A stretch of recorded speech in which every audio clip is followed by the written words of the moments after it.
thing was for, because Vincent does plenty of scratchy, but does he take it and go whack, whack, whack? What's he doing? So that was the only costume element I never could figure out, and I hid it as often as I could. I never figured that one out either, actually. I think it was just a subliminal suggestion. Why does the show feel so very sexy? For some reason, he looks like a cat that I had. Oh, guess what got censored out of Portrait of Love? Okay, guess what I had in there that Ron Koslow wouldn't allow? No, even better. No, that's not the better one. This is a romantic fantasy. This is not a graphic novel. No. I had a scene in there where Kathy was having a dream. Oh no, why didn't they think of that? Mm-hmm. And Kathy was dreaming about brushing Vincent's mane. And Vincent was sort of purring. So I wrote the scene and I sketched it out, and oh my, I really wanted to do this. Because his shirt was kind of down over his shoulders. We got to see a little of his body, and she's in her nightgown, and she's brushing his hair.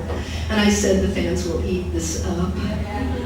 And I get this memo from Ron Koslow through First Comics, and it's underlined 3 times. Vincent does not purr. Therefore, I couldn't do the scene. I said, I'll take the purr. No. There was something about it that bothered him. And see, this is the thing about where women's fantasies go. Men will stop. Men don't get brushing the hair. Women get it.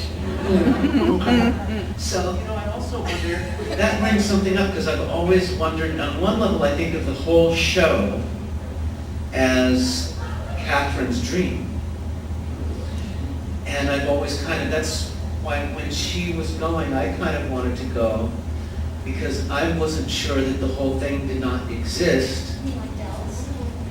You like Dallas? This was all in her. Maybe the whole tunnel world and Vincent and everything was not. Have you read The Bridge? Bridge? By who? Cynthia Haddock. Yeah. No.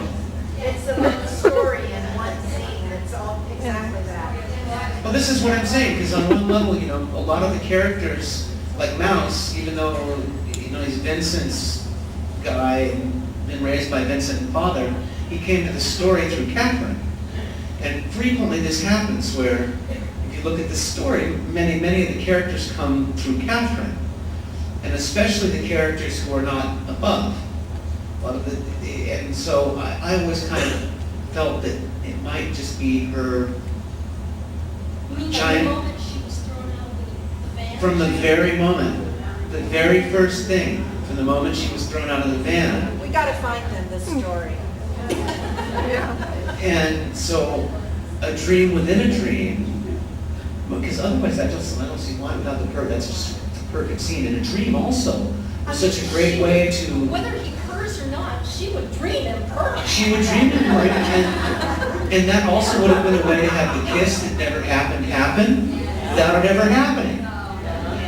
But do you dream inside a dream? If you're having a very long dream.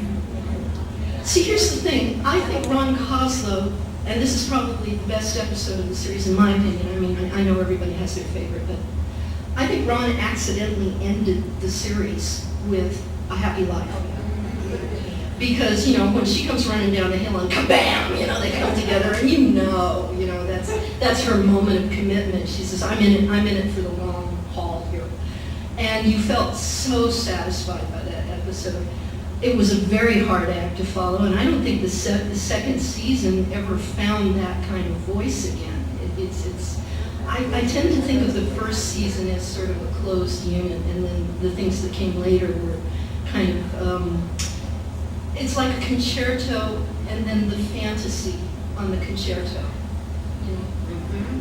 Variations. Variations. And also that line that we were talking about earlier, because Vincent says, Oh, do you want to go there? when you die, I die.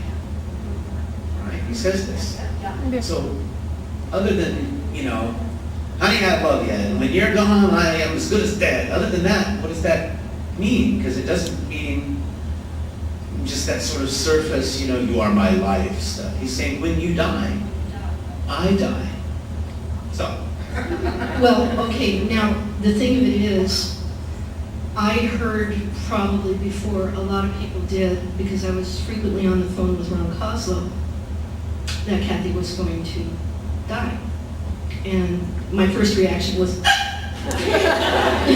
this can't be true, I also want you guys to know, in case any of you don't, that this wasn't the actor's fault, this wasn't the writer's fault, this wasn't anybody's fault. This was new management coming in at CBS saying, we don't like your ratings. Tim Burton's got a new movie out called Batman. It's doing pretty well. You turn Vincent into Batman and get him above ground. We don't care how you do it, or your show's canceled. Now, all the plans the writers have been making for the third season, they had to scramble and change that. Yes, Linda had a baby, but you know that there are about 50 billion ways around that.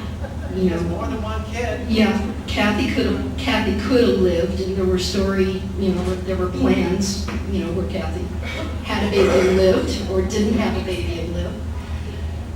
When new management comes in, they tend to throw out everything that old management was proud of. And this is what happened. So anybody out there who knows anybody who blamed the actors and sent them dead roses, or blamed Ron Koslow and, flamed them on the internet, it ain't so.